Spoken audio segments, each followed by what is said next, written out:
Ви благодарам на сите за присуството.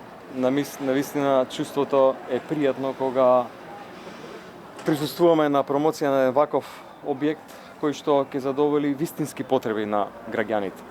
Една целосно нова градинка, целосно нов објект на место каде што претходно не била градинка, да ги задоволи огромните потреби на граѓаните кои што живеат во овој дел од градот, а тоа е да децата растат и ги почнат првите практично чекори кои што ќе ги водат кон образовниот процес во еден модерен објект по најсовремените светски стандарди. Ова покажува, овој начин на работа покажува дека кога се води вистинска грижа за потребите на граѓаните, кога целокупната таа работа е дел од еден поширок процес.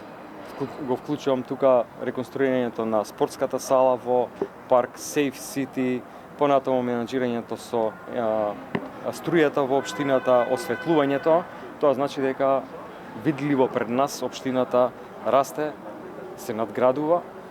Со овој архитектонски дизајн пуштаме и порака дека кога се грижиме вистински за Скопје, тој градот може и добро да изгледа, една диаметрална спротивност од оној грд проект Скопје 2014 кој што освен тоа што страшно го нагрди градот, нема никаква функционалност. Му честитам на градоначалникот што во овие изминати 4 години покажа како навистина треба да работи еден градоначалник. Благодарам.